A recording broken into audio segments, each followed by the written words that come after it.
Welcome to Tales to Terrify.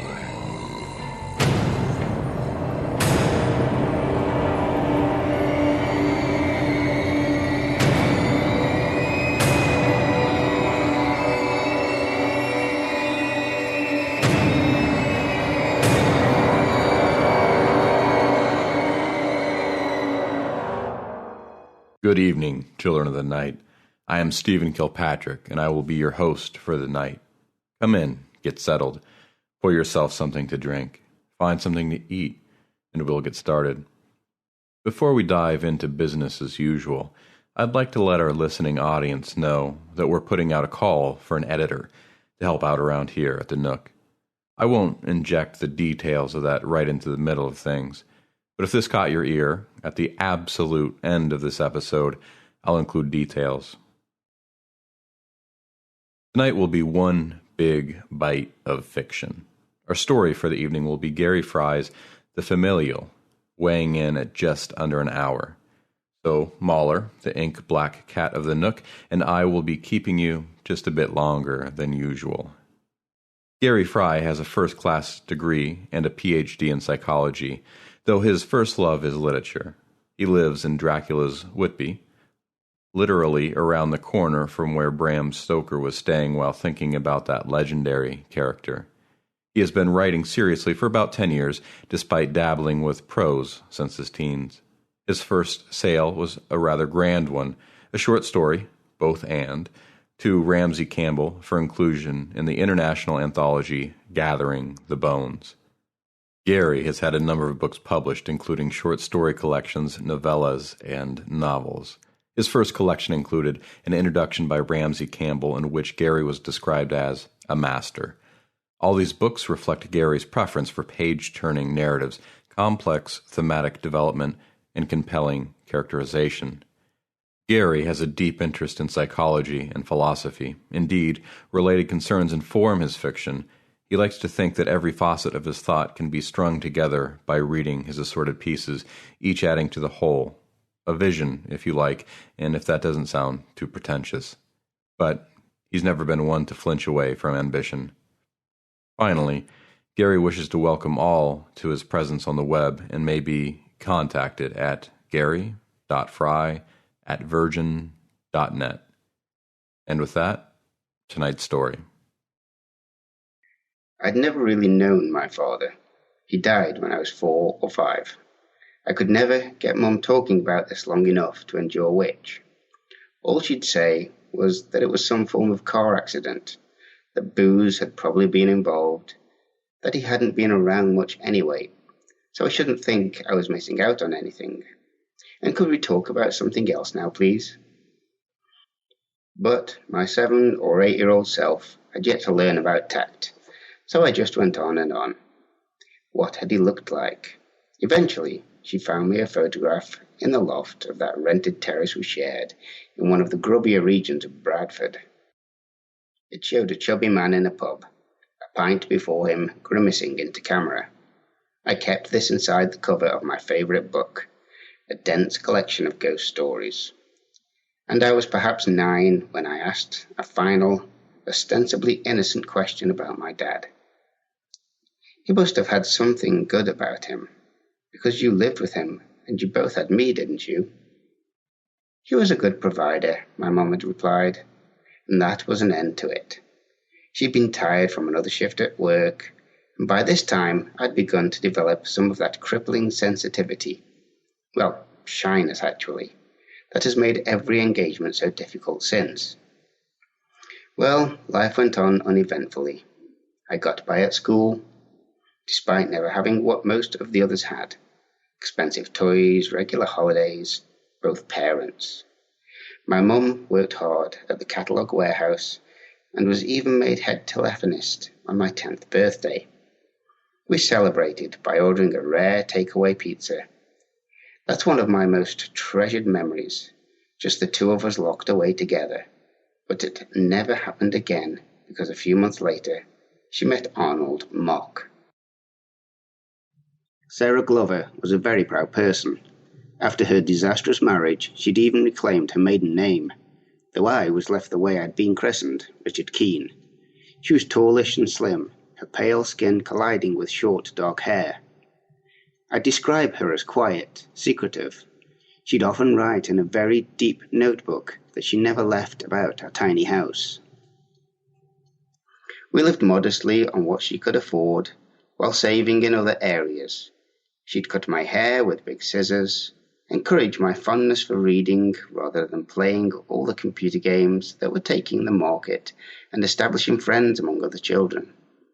We knew few people, and that was okay until I'd grown a little older.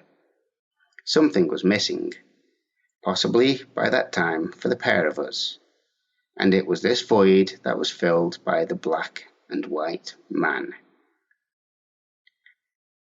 I refer to him in this way, since that was how he struck me when we were first introduced. He resembled an old photograph, charcoal suit, grey hair, flesh as bland as dust. He might have stepped out of a classic film, one of the ancient horrors I enjoyed, its monster in reassuringly unconvincing costume. By what limited account I was offered, Mum had met him at the office during his assessment of the company's finances. They'd been out together for a few drinks, getting on well enough to believe they might have a future. I was surprised yet not angered by the news.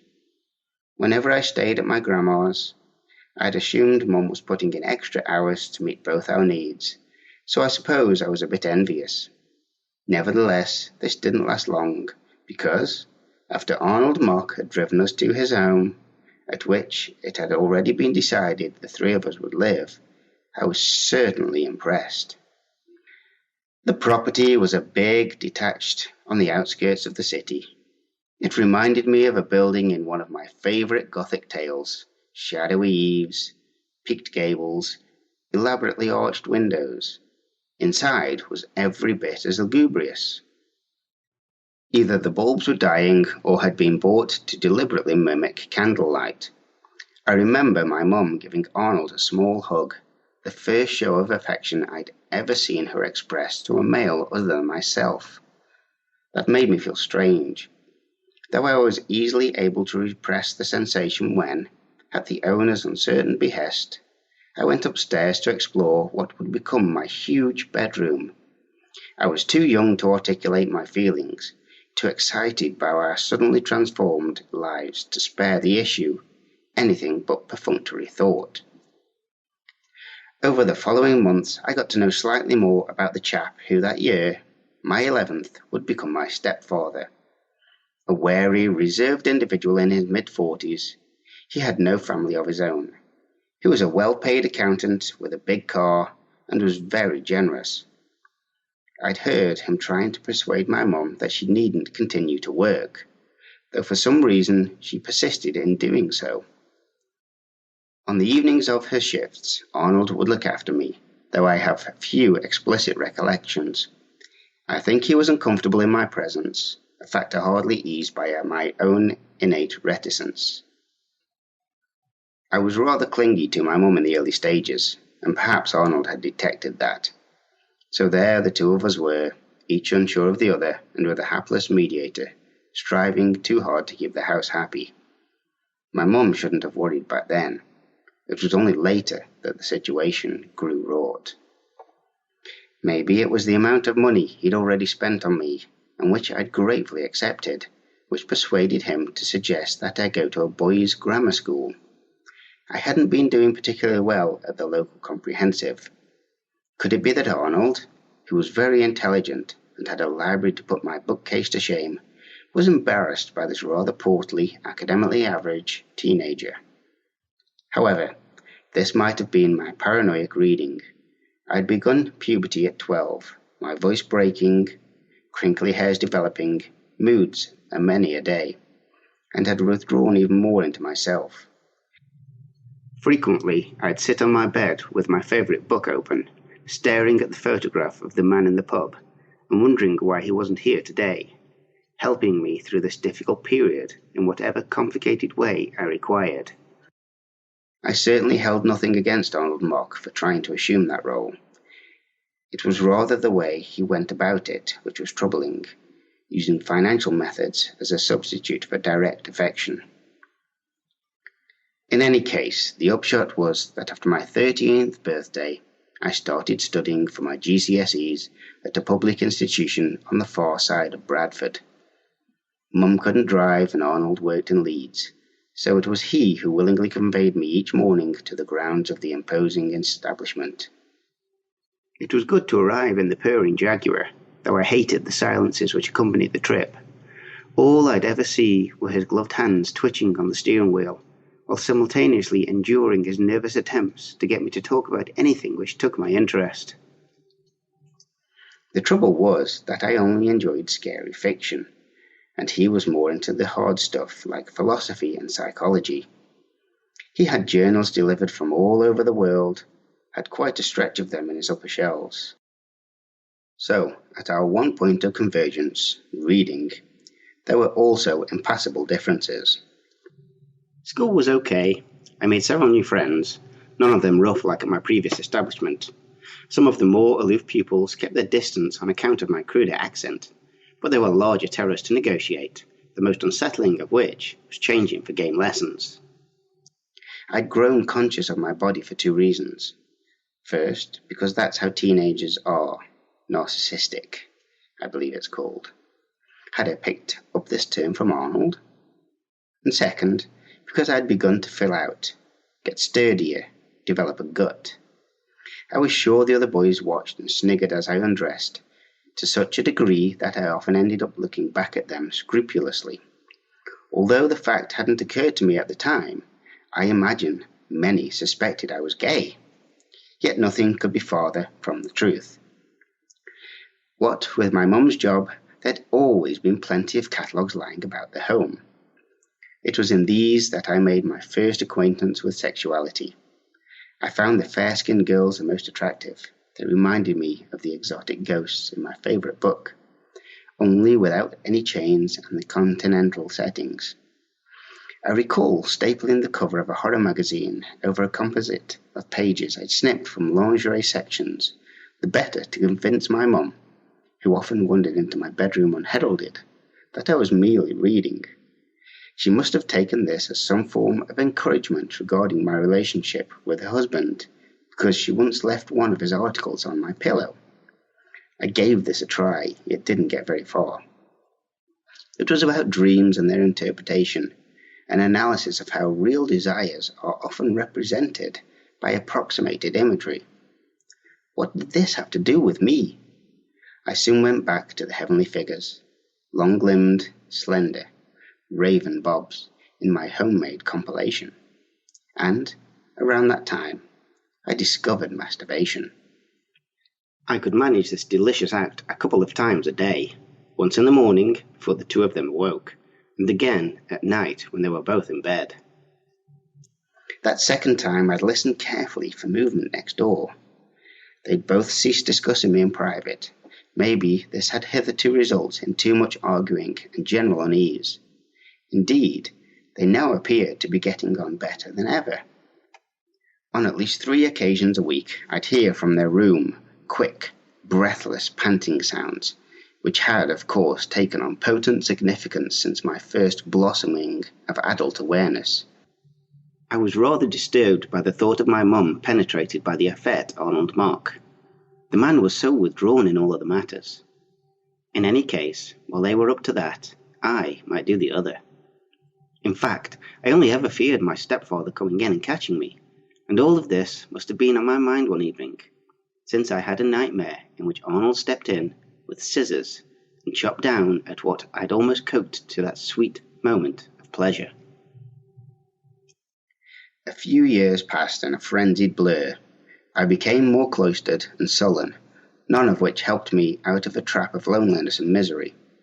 Some of the boys at school had got girlfriends, and my only experience in relation to the opposite sex was with my mother. She seemed weary at this stage, perhaps as a result of so much striving to draw Arnold and me together, but it simply wasn't going to happen. We took a holiday in Crete, staying in connecting rooms which precluded any of their nocturnal activity. My mum brightened during the fortnight, maybe believing that this trip would do the trick, but I kept my distance. Indeed, I was attracted more to men drinking in bars, the kind I believed to resemble my dad, whose colour photo I'd smuggled abroad inside my anthology. By comparison, Arnold was just a wan negative. It was another 6 months before our next break, where everything already under subterraneous way reached a hideous conclusion. Several significant events occurred just before our trip to Belgium. I had my 16th birthday and got rock albums from my mum and stepfather. I took my first drink, a pint of cider, served over a meal the three of us struggled through in a city centre restaurant, and during which Arnold and I talked together properly for perhaps the first time. It must have been the shock of alcohol that had opened me up, but when we arrived home I was back to my familiar self, turning into bed grimly. While changing for sleep, my vision was still slightly disputed by toxics, and I stared at my nearly adult form in the mirror. I was fat and looked older than my years. I simultaneously hated and liked what I saw. I dug out the picture from the ghost story collection. Before long, I resembled the figure in the pub. That thought made me regret my recent involvement with Arnold Mock, and I went to bed praying that he wouldn't be encouraged. But he was. On the following Thursday, he came home from his office and instructed us to pack for the weekend. We were going on a ferry to Bruges. It was immediately obvious that Mum wasn't keen on the idea. Perhaps by that time she'd had enough of our familial awkwardness and just wished to tread water until I was grown up and independent. Still, the severity of the glance she gave me seemed disproportionate to her husband's unappealing suggestion. I even felt a little sorry for Arnold, finding myself agreeing to his proposal with a manufactured smile. He seemed impervious to the response of his wife, focusing on me instead, and so I immediately fled upstairs to read. It was only some time later that I realized he'd again got his mild-mannered way. At any rate, on Friday evening we were driven to Hull in the Jaguar, and by nightfall were on board of the ferry. My stepfather had another surprise in store for us, this one ostensibly outside of his control. He'd booked us into a family cabin, with just a tiny bathroom in which to change. He explained that he'd only been able to secure a late cancellation, that when we advanced into the public areas, there didn't appear to be a lot of people in the bar lounge, the restaurant, or the shops. Still, we had a pleasant time on what I termed a floating hotel. Arnold laughed at this, an expression which sat uncomfortably on his saturnine features. Mum merely marshalled her attention. I recall thinking that after getting what she wanted, her husband and me relating on at least amicable terms, she'd now gone all sulky, ostensibly envious of our companionship. Therefore, with deliberate malice, I moved even further towards Arnold, actually believing that the two of us might become friends. Oh God, how wrong it all went. During 3 courses from the buffet, I'd supped rather a lot of wine. Mum had taken a glass from the first bottle, and we guys had shared the rest. But then my stepfather ordered another, which we carried through to a seating area, the better to listen to the songs of a lady pianist with dark skin and blonde hair, who, despite being far from my type, I suddenly fancied madly. There were other girls too, fellow passengers in the company of their parents. As the drink took grip, I felt confident enough to approach any of them, though my mum's disapproving gaze held me in my chair. At one stage I glanced away to see the three of us in a mirrored wall across the room. With the glass in hand and my mature appearance, I resembled my dad more than ever. Was Mum seeing this? Arnold was perched beside me, a pallid spectre of a man. I remained silent, and once the wine was all gone and several hours had crept by, I stood and swayed for sleep, my 2 suffering companions in tow. And that was when my stepfather touched me. It wasn't a good moment. It was only an arm around the shoulder, possibly even loving, yet I turned on him at once, flinging away the limb. "Get off me!" I imagined I yelled, or something to the drunken effect of this. "You're not him. Never will be." "Richard!" my mum exclaimed, and this I do remember accurately. She came forwards to offer a hug in order to limit the hurt I was both experiencing and that I might cause. People around us had twisted to watch. Arnold appeared mortified, stringently avoiding my gaze, his bland face burning like an old photo which had been coloured. Indeed, his wife was offering him a dirty look as well. What was her understanding here? Did she blame him for plying me with booze? Whatever the case, the strategy had backfired on all of us, and then suddenly the humiliation was complete. Quite abruptly, the ferry chugging underfoot, I threw up on the carpet, splashing all of our shoes. The following morning I awoke in the narrow bed opposite the double in which the two of them lay back to back and snoozing. Could I feel any worse? Yes. Nausea burned in my gullet, and I rushed immediately for the bathroom to empty whatever remained inside me into the toilet. After a while, hands were upon me, and I whirled to see my mum stooping in her dressing gown. She dealt with all the mess before fetching a clean set of clothes. Arnold was also awake, though he studiously ignored me. I just wanted to get out of there, to put some distance between myself and so many problems which recently seemed to have multiplied. We were soon taken by coach into the beautiful town of Bruges. I sat alone, a row in front of the obviously fretful couple, not speaking or conceding any movement which might have been taken as an invitation for them to communicate with me. I was sorry I hadn't brought along my book. Yes, that collection bearing the photo. In my confused state, I'd left it in my hold-all back in the cabin, but there'd be plenty of opportunity to seek a temporary substitution while browsing the innumerable shops. I had all day to kill, and I was determined to do so in my customary self-focused way. I arranged to wander around on my own and meet them at the coach late afternoon. Mum mediated between her two silent men, awkwardly requesting some money from Arnold, and soon handing this across to me for food and whatnot. Then I went on my way, and they the other. It was a relief, like fleeing my grubby world into a fantasy. The architecture was intense and evocative.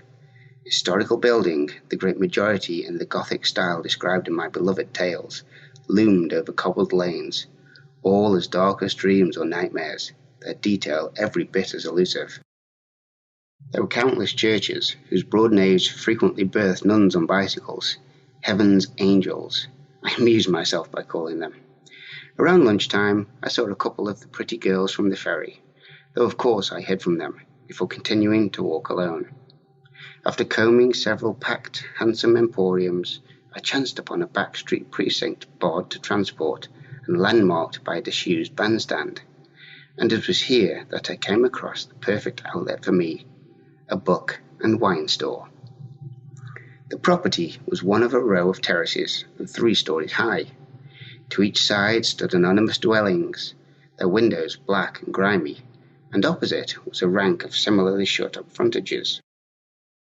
I was soon standing too close to the entrance to see the windows above clearly, but I was sure I'd seen a shape stir on the upper level. I stepped inside, the better to shut out the seasonal chill. The interior was cool, quiet, dusty, like the atmosphere of the buildings in my favourite stories. There was stock on copious shelves, tombs intermingled with laid-out bottles. What surprised me was the absence of a till point. Yet, more bizarrely, no proprietor was in sight. There was nowhere really for customers to go, save for a bronze spiral staircase on rickety hinges in the far right corner, leading up a floor. Should I risk this? Did the owner even know I was here? Without further hesitation, I began to climb. My head emerged in the next showroom, the play of steps conspiring to face me away from the main stretch of it. Nevertheless, I was able to perceive its character: a smell of mildew, the barky scent of the creaking floorboards, and a light aroma of the crumbling plaster, which supported me as I caught my balance in order to examine the new surroundings. There were chains on the floor, presumably left over from a delivery, though their links were thick and rusty, displayed around nothing at all. Had I accidentally drifted into the shop's storage area? But no, here were photographs and frames, all placed on low display blocks made of basic timber and painted haphazardly. Who were these people, all immortalized as static images? The pictures were chiefly black and white prints, colour restricted to just a few pictures of older folk in modern environments, anachronisms made flesh. They collectively drew my gaze to the left, and that was when I saw her. It was quite a jolt. I'd assumed that I was alone. Perhaps this was because the girl didn't appear to be breathing. Her slight body seemed to remain effortlessly alive. She was shorter than me and very slim. She must have been about 13 or 14. She was dressed in a white cotton blouse and dungarees. No socks, just a pair of slip-on sandals which dramatized her small, perfectly formed feet. But it was her skin, creamy and flawless, that claimed most of my scrutiny, even more than the developing ridge of her hips and the budding mounds of breasts beneath stitched denim. Her face shared the contours of a flower head. Her cropped brown hair matched her glistening eyes with heartbreaking singularity. She appeared to be simply watching me, just as I did her. But then suddenly I noticed a doorway beyond her, this one giving on to another flight of steps leading to the 3rd floor. With unsolicited promptness, my gaze switched that way, and despite my attraction to the underage lady of the house, my arousal faltered in response to what I saw beneath the jambs.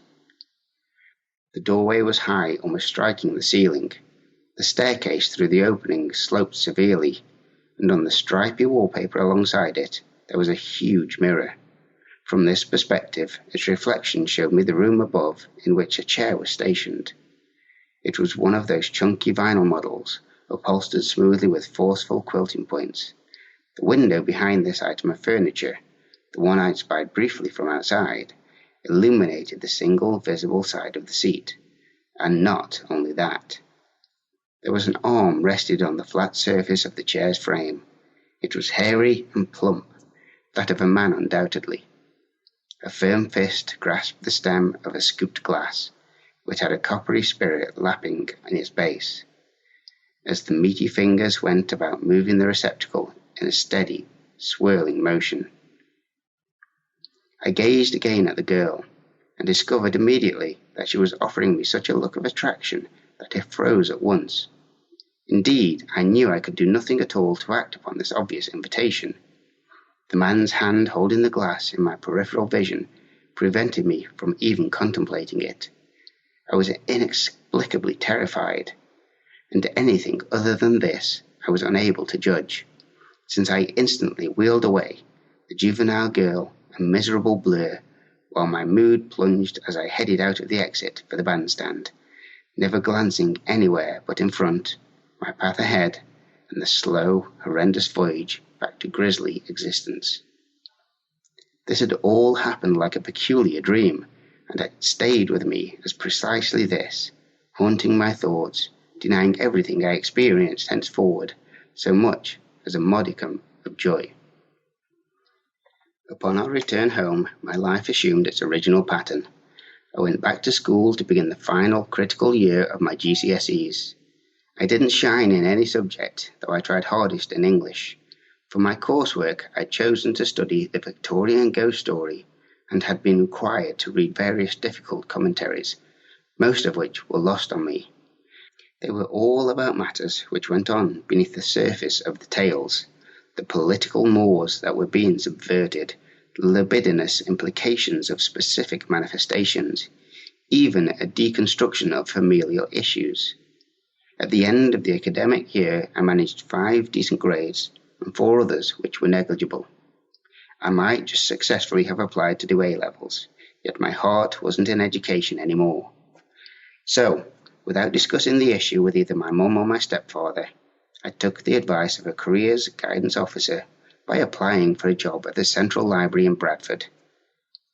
2 weeks later, I attended an interview and was offered the post the same day.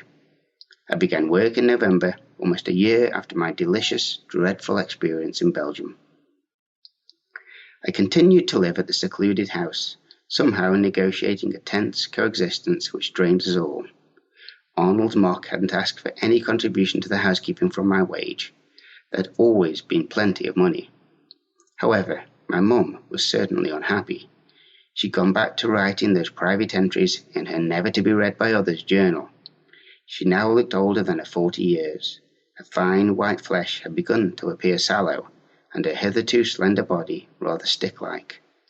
With increasing frequency at night, I'd hear those sex sounds from the next bedroom, as though one of them couldn't get enough of it, but I didn't wish to reflect upon this issue too much. Despite my affluence and freedom since starting work, I'd still met no one I desired to ask out. Oh, there were women at the library, and all either already dating or the wrong sort for me entirely. I simply couldn't get that girl out of my mind. She whom I'd only glimpsed in Bruges. I tried several times to sketch her, to create at least a visual representation of what I lacked, yet I didn't have the artistic ability. It was fortunate that I hadn't been drawing one evening when my mum crept unannounced into my room. She tiptoed swiftly to my bed, presumably to avoid waking her deceptively quiet husband. She seemed distressed, her dark eyes restless, her hair wild. Immediately I concealed the book I'd been holding open at the picture of my dad. By this time I was nearly 18. Surely I ought to have grown out of such neediness. However, the photograph had become talismanic. In some nebulous manner, it helped me. But I kept this knowledge a secret. I wouldn't have expected anyone else, least of all my mum, to understand. "Richard, do you want to go away?" The question confused me. Had she meant alone? Abroad, maybe? Or with her? "How do you mean?" I replied, in a similarly devious whisper. "You and me, we could find a place. You have your wage now. I'm still working and we could take on more hours. What do you think?" All this was uttered in a fearful hurry. She was stooping in my direction, her nightgown gaping at the neck. Beneath this shroud, I believe she was quite naked, and the potential sight disturbed me. After several seconds I glanced away, while I sought to marshal an answer. Why would we want to do that? Things are okay here. What had I meant? That Arnold mock, although not perfect, provided a decent foundation for which we, or at any rate I, might develop. Perhaps this was my mum's dilemma, some form of midlife crisis, little or no future to drag her on. I sympathized and touched her shoulder, where her cotton gown covered her skin. "Don't worry, we'll be fine," I explained, at the same moment as I was thinking, "Why can't you keep a partner, eh? What's wrong with you? How come all I've got is a piece of coloured card as a replacement for one man, and the black and white presence of another?" But then she backed away for the door, the better to conceal her stirring tears.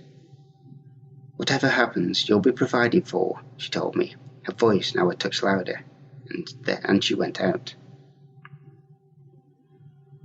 The episode has unsettled me, though we all soon lapsed anew into our familial track.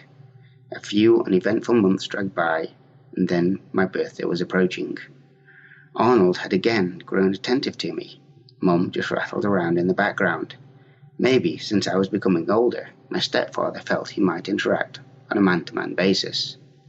On one occasion he slapped me on the back, and I let him. He promised me a special present. What on earth did he have planned? On the eve of the big day, he and I stayed up and drank red wine until we were laughing and engaging in inebriated horseplay on the ground floor of his house. Mum had long since departed upstairs. Her face had been a fright as she stepped away. When I arose the morning after, I found the building deserted. I felt strange drifting around the rooms, curiously scared of what I might discover. The bed was empty and unmade. Several scratches on its post were more noticeable now. I'd spotted these years before, but had ascribed no meaning to them other than as natural wear and tear on such an antique piece of furniture. But had the marks become deeper since? A firm knock at the front door interrupted my scrutiny. I descended to the lobby at speed, imagining the two of them out there, playing a game with me.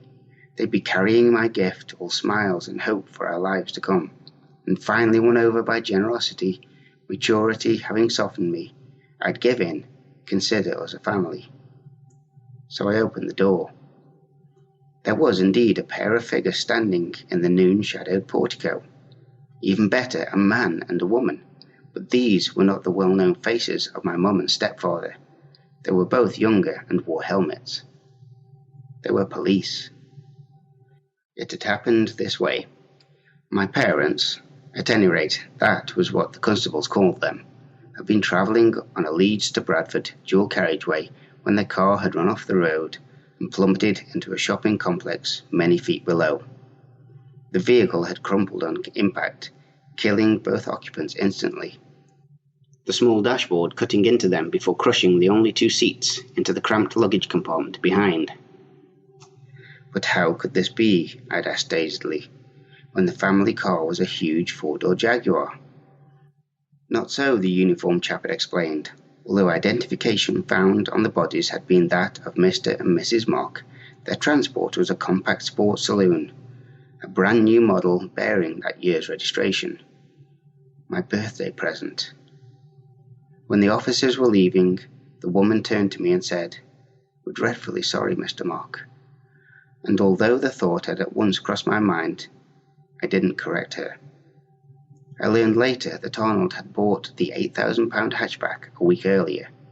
He and my mum had been riding back from the showroom.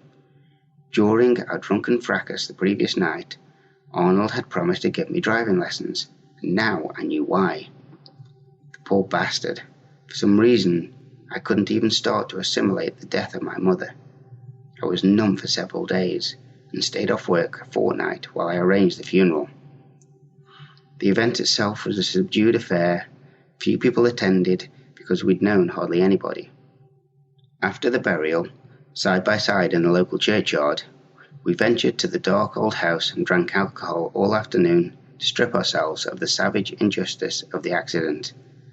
And it must have been too many neat sherries which prompted my aunt, my mum's sister, who I hadn't seen since childhood, to slump beside me on the couch and sputter such nonsense. "I wouldn't be surprised if she did the same here as she did back then." I beg your pardon? I was located elsewhere, my brain reflecting on other intangible matters. I imagined I sounded very rude. "The car," she went on, the words slipping out of the painted slit of her mouth, which revolted me. "That's the way he went. The other. Her first one, your far." But she got no further, because that was when my uncle stepped in, apologizing on behalf of his wife's typical indulgence before steering her away with force. I had had too much booze myself, so I thought little more of this episode until I'd seen everyone out and was alone.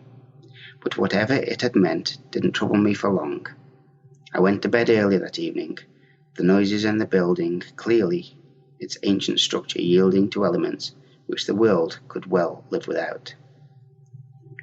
It was a few days later before I realized that this property might not actually be mine.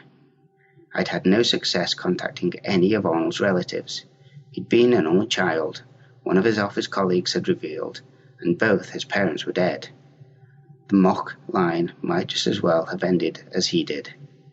Nevertheless, if there was one tool for drawing the long lost from its hypocritical retreat, it was a will. I wasn't very old, but I'd grown cynical, and had expected more than just a few friends and myself in the solicitor's office that bright day in June. However, I was wrong. This was indeed all who showed up, and the crusty old professional behind his pompous desk cleared his throat extravagantly in advance of opening the file to report distribution of the spoils.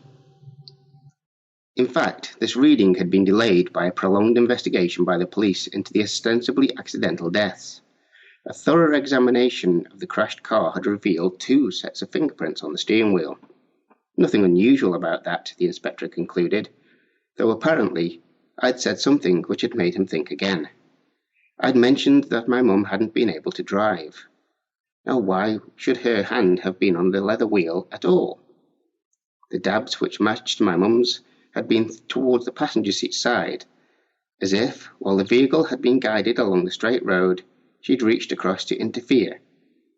At any rate, nothing came of the inquiry, and the legal proceedings had lumbered on. Notwithstanding a few trinkets of appreciation to people Arnold Mock had worked with, I got everything: the house, the Jaguar, and the whole of his personal savings, £220,000. My mum left me £3,000 and a note which read, "There is nothing else. Be a good man." Speculation as to what on earth this meant was quickly driven out by the conditions of my inheritance. I was never to sell the house, even though the mortgage had been paid off a decade before. That suited me well, since I did like the place. And now, with all the money, anticipation of what I might do intoxicated me. After returning home in the afternoon, it occurred to me that I was probably one of the most eligible young men in the area. This knowledge was mixed with guilt, of course, and I found myself apologizing inside my home to both my late mother and her strange, benevolent husband, who just turned my life on its head. Indeed, before sleeping that night, I didn't even glance at the photograph of my dad in the book I kept by my bed. These two men, him and Arnold's, seemed to vie posthumously for my affection. I'm afraid I didn't consider my mom at all in the matter. Not so soon, anyway. My imagination was, in fact, filled with many other women. The first I brought home was a chubby girl from the library's audio department, whose attention I'd previously been avoiding for months. Whether this was because I'd have been embarrassed introducing her to my mum, or rather because I didn't really find her attractive, I wasn't certain, but in my new financial position, I reckoned I had nothing to lose. I was hardly photogenic myself, plump, slightly balding, a tad bedraggled from all the beer I drank. During one late summer evening, we were making out on the couch. We'd been dating for 3 weeks, during which I'd artfully deployed cash, and it was obvious that she was now eager to ascend to the more physical plane. I led her upstairs, bypassing the main bedroom as we stripped frenetically. Though when she saw the single bed I was offering, she laughed and made a move next door, but I prevented her furiously. She soon left in a flood of pathetic tears. For some unfathomable reason, I couldn't have anyone in there. It wouldn't have been right, not doing that, where they had. The next girl my money charmed back to the building was thinner, closer to my type, but blonde and with blue eyes. I'd met her in a pricey club away from the city. I'd passed my driving test at a first attempt and was taking Arnold's big car here and there. She was a student from the psychology department of the University of Leeds. On this occasion, I made sure the lounge was cosy, and it was following a few strong drinks that we got down to it. We'd removed the great majority of our clothing when I realized that something wasn't right, and I immediately projected the cause of my impotence onto my visitor. She was overtly tanned. Her hair was too long. I didn't like her gold-digging. She replied that she'd never had a man droop on her before, that I had some major issues to address, and that a psychiatrist might be in order. I responded to this at once by propelling her out and into a taxi. Nevertheless, I was soon quickly seeking to dispel the possibilities she planted in my brain. It was less than a week later when I brought my perfect partner into the house. I'd specifically selected this one, that is, paid for her. Yes, she was a prostitute, yet the kind for whom one has to contact an agency. I described my requirements in precise detail: tallish, slender, dark eyes and short hair, flesh the inimitable hue of mother's milk. When she tapped at my door, I opened up and received a genuine fright. It hadn't been a stranger standing there, rather someone I knew. But who? My mind whirling, I invited her in anyway. Her features caught in the soft light, and then my earlier impression faded. We quickly advanced upstairs, she watching me over one shoulder while she strayed ahead. Her skin really was pale, to such a degree that I was worried she might be involved with serious drugs. I was certainly anxious as she led me to the entrance of the master bedroom, and I was just about to protest when something horrible happened. She'd got no further than rotating the handle before she shuddered lithely, an act which rendered my penis an incorrigible ramrod. But soon she ducked away, visibly terrified. "It's not right here," she told me, retreating and immediately developing bizarre facial expressions, as if she was experiencing some kind of flashback. And in less than a minute, she was gone. So, a person, however mentally deranged, wouldn't stay here even for a handsome fee. Drastic measures clearly needed to be taken. Due to the clause in the will, I couldn't sell the building, but I could alter it. Therefore, the best alternative was to decorate thoroughly. I arranged for workmen to come in and strip away all the furnishings. Then one autumn afternoon, I was in the kitchen, flipping through some wallpaper charts, when I heard these guys sniggering on the first floor. I went up at once to find a bunch of them crouching around what had been Arnold's wardrobe. Amid so many splinters of wood, a compartment was intact under the floorboards. There were sex tools stored within the small hidey hole. Realizing at once what my hired staff must be thinking, I dismissed them all early before sitting to examine the deviant booty. There was a whip, its long tongue lapping. 2 sets of handcuffs had pieces of timber clinging to their rings. And here was an enormous rubber dildo. I scooped all the contents into bags, but as the evening settled, curiosity got the better of me. The demolition hadn't yet reached my mum's side of the wardrobes, and I was suddenly obsessed by what I might locate under her panels. Just one item, the journal. A thick, heavy tome. I found this at the foot of a box, which also contained a clutch of photographs. Some of me as a child, one of my grandma, and others whose subjects were unknown. But I was keener to read the book. I parted the covers with self-reproach. These were secrets I was accessing, of a woman not 6 months in her grave, yet I couldn't stop myself. Maybe I would finally chance upon something pertinent about my ancestry. The entries were intermittent, seemingly inscribed during periods of distress. Here on the first page was a concern about me being fatherless. How will my son turn out? Not like him, surely. Richard's free of the influence now. I have done the right thing. I have. So this was penned just after my dad had died. Indeed, the date in the heading would age me at about 5 or 6. I skimmed forwards, registering similarly fretful commentary about my development. Delicate health, new habits, willful solitude. Then I found a piece I could relate to directly, and it shivered in the silent old house. Today, Richard asked for a picture of him. He'd been nagging me a lot. If only he knew, if only I could tell him. And I had to find him one just to shut him up. It won't harm, will it? Oh, I must believe that. Too right, the only snapshot I could locate was taken in a pub. Still, better there and drinking than here and... She ended the sentence midway deliberately. What did that imply?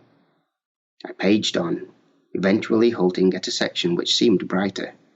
The pen hadn't scarred the page so vehemently. The writing looked less fraught. He's a nice man, sober and quiet, unlike him. He's 10 years older than me, but at this stage I can't afford to be choosy. Surely he'll be good for Richard too. That's my priority. There's a certain tension in the home, though that'll mend. They just need to get to know one another. Perhaps by continuing to work, I might leave them together, so they can share some time to bond. Would that be wise? My bedroom appeared to cluster shadows around me. The text was about to take a terrible plunge. I simply knew it, and after turning only once, I was proved right.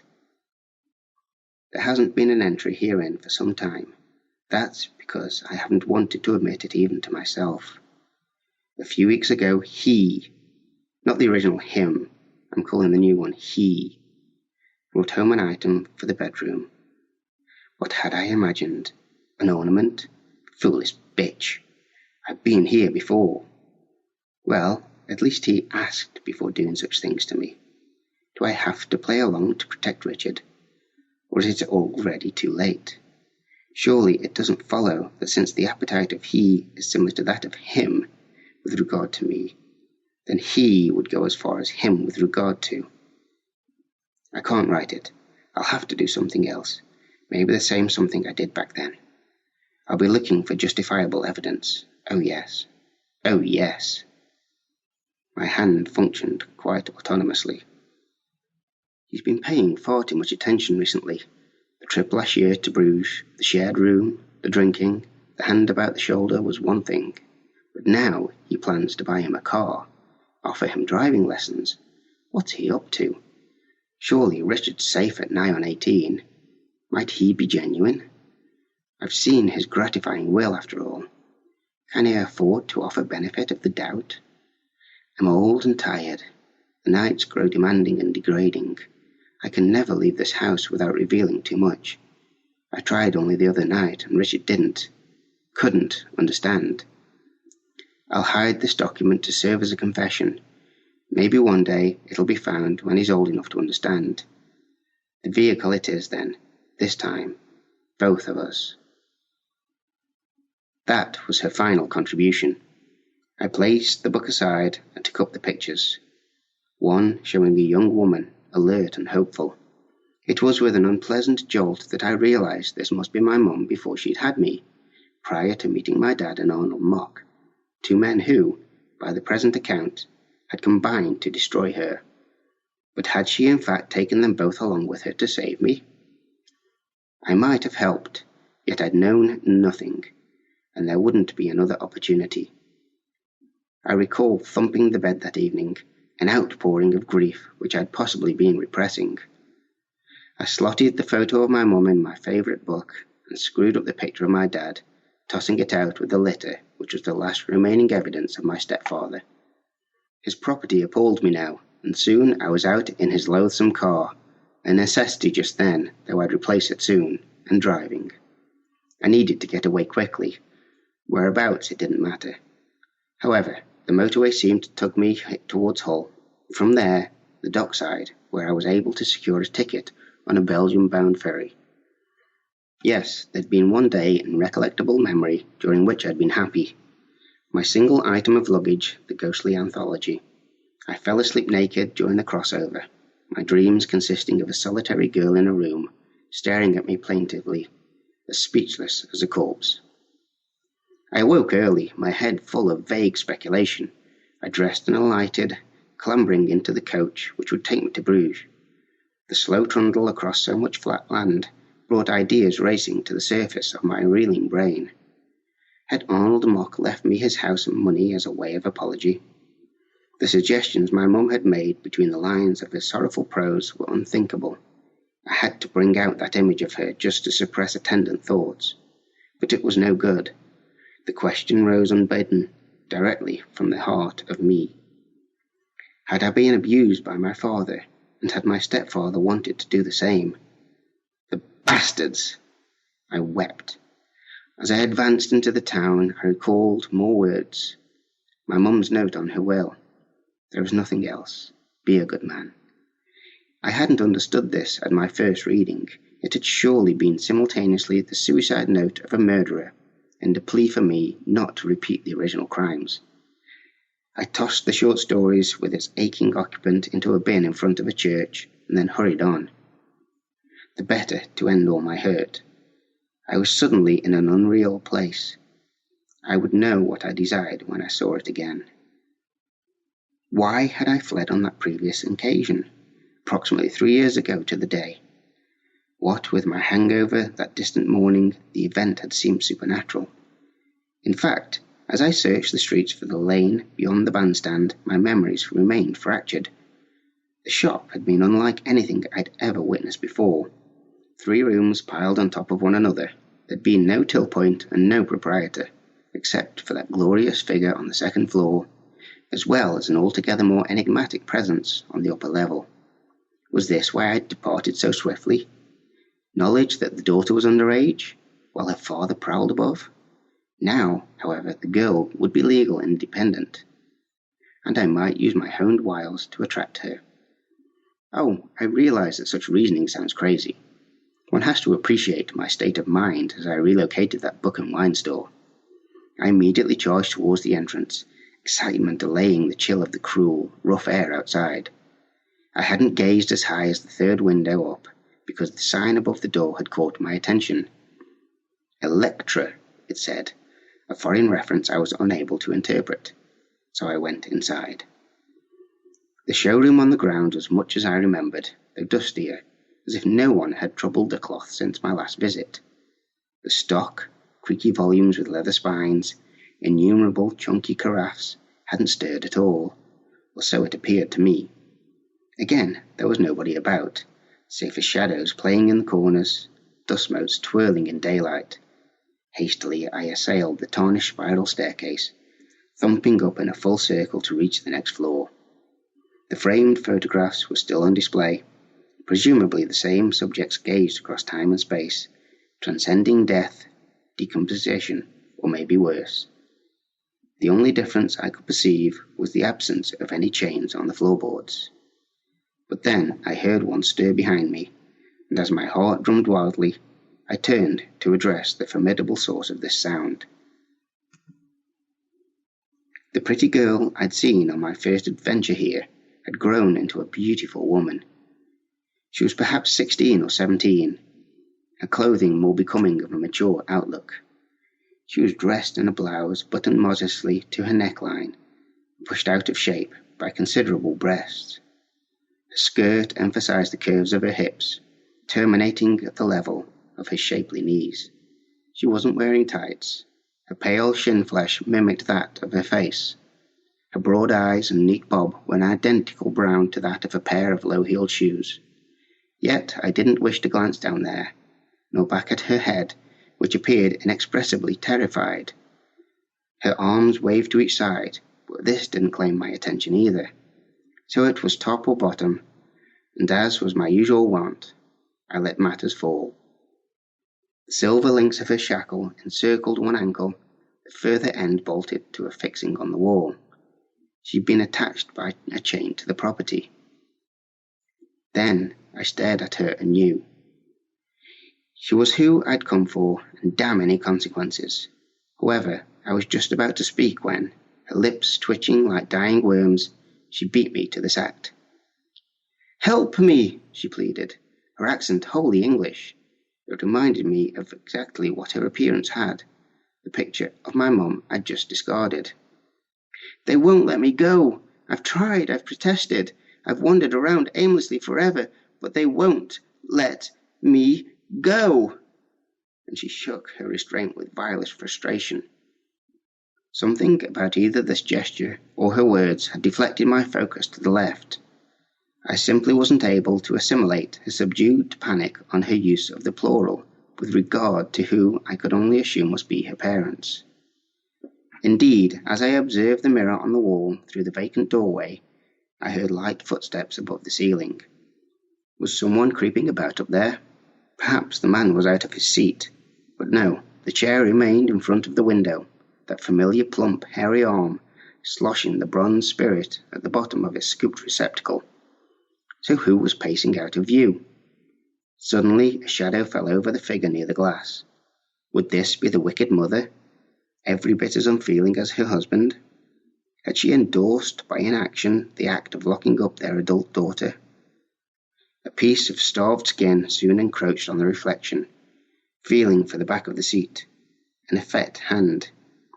And that was when the woman before me shocked me to the core.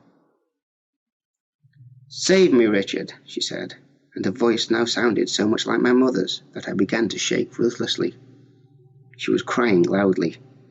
It might have been despair which lent her expression such a vicious leer. "I want you to do it. You want to do it. Save me. Take me." The implications of this, and of the tread which had ceased above, its resonance growing deeper in those inaccessible regions of the brain where all the monstrous facts lurk, was so horrid that I flew at once, down the twisted flight, across the main chamber to the exit, and then outside. Already at this age I was in a poor condition.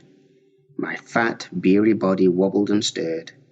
Nevertheless, I managed to scurry over the deserted precinct, spin on my heel, stare up at a higher section of the building, and force another breath from my instantly stunned posture. Seated at the top window, drawing the beverage to his mouth, was my dad. Behind him, at his shoulder, stood Arnold Mock. One was rising, the other turning, presumably to go down. From within, I heard a frenzied rattle of chains. And I just ran and ran, because I could never know whether they would be satisfied with her or were coming after me. And that was The Familial by Gary Fry and was read to us by Jason Stubbs. He was born in Staffordshire, England, moved to America in 2000 to continue his career as an electronic engineer. Married with 2 boys and 1 girl, he lives in a suburb of the Dallas and Fort Worth, Texas metroplex. Hobbies include movies, video games, mountain biking, American craft beer, and motorsports. And he makes a distinction that's Formula One, not NASCAR. He enjoys reading sci-fi and horror fiction stories and started listening to podcast audio stories when his commute to work took over an hour each way. Scott Sigler and J.C. Hudgens fueled his addiction, forcing him to search for more podcasts as his addiction grew. And that will be our evening, ladies and gentlemen. Thank you for joining me at the Nook for Tales to Terrify. We'll see you again next week, and pleasant dreams.